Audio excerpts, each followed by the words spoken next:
কয়েকদিন ধরেই রয়টার্স সহ বিভিন্ন আন্তর্জাতিক সংবাদ মাধ্যম জানাচ্ছে যে সম্প্রতি অনানুষ্ঠানিকভাবে যুদ্ধ বন্ধে যুক্তরাষ্ট্রের পক্ষ থেকে ইউক্রেনকে ২৮ দফার একটি শান্তি পরিকল্পনা পাঠানো হয়েছে। এবারে ফাঁস হওয়া ওই খবর প্রসঙ্গে মুখ খুলেছেন মার্কিন প্রেসিডেন্ট ডোনাল্ড ট্রাম্প। প্রস্তাবটি মেনে নিতে জেলেনস্কিকে ২৭ নভেম্বর পর্যন্ত সময় বেঁধে দেয়া হয়েছে বলেও জানিয়েছেন তিনি। এই সময়সীমার মধ্যে ইউক্রেন এটি মেনে না নিলে যুক্তরাষ্ট্র এই যুদ্ধ থেকে সরে যাবে এবং সব সমর্থন ও সহায়তা বন্ধ হয়ে যাবে বলে হুঁশিয়ারি দিয়েছেন মার্কিন প্রেসিডেন্ট।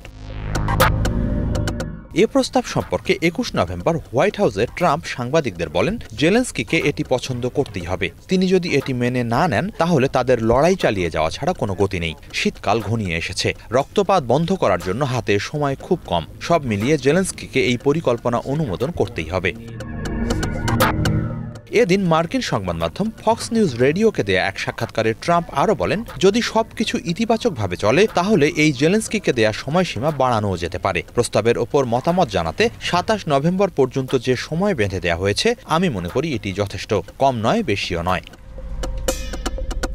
এদিকে ট্রাম্পের এই আলটিমেটাম বেঁধে দেওয়া প্রসঙ্গে সতর্কতা জানিয়ে জেলেনস্কি বলছেন, যুক্তরাষ্ট্র যুদ্ধ বন্ধের জন্য যে পরিকল্পনা দিয়েছে তা রাশিয়ার পক্ষে যাবে। এর ফলে ইউক্রেনকে হয় আত্মমর্যাদা হারাতে হবে, আর না হলে দীর্ঘদিনের মিত্র যুক্তরাষ্ট্রকে হারানোর ঝুঁকি নিতে হবে। এই সময়কে ইউক্রেনের ইতিহাসে সবচেয়ে কঠিন মুহূর্তগুলোর একটি বলে অভিহিত করেছেন তিনি।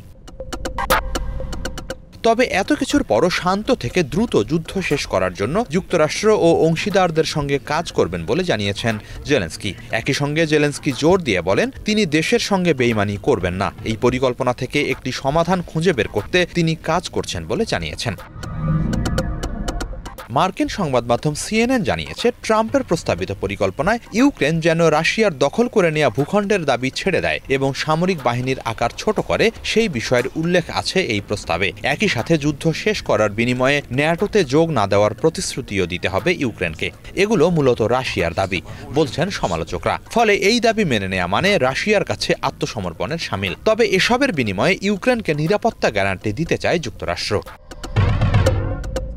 এদিকে ট্রাম্পের প্রস্তাব সম্পর্কে রাশিয়ার প্রেসিডেন্ট ভ্লাদিমির পুতিন বলেছেন, ইউক্রেনের শান্তির জন্য মার্কিন প্রস্তাব চলমান সংঘাত সমাধানের ভিত্তি হতে পারে। ইউক্রেন যদি এই পরিকল্পনা প্রত্যাখ্যান করে তবে রুশ বাহিনী আরও এগিয়ে যাবে বলে হুঁশিয়ারি জানিয়েছেন তিনি।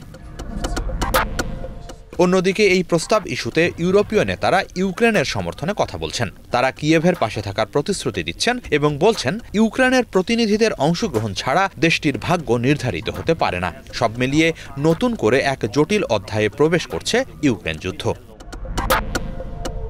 হিজল জোবায়ের, বাংলা ভিশন।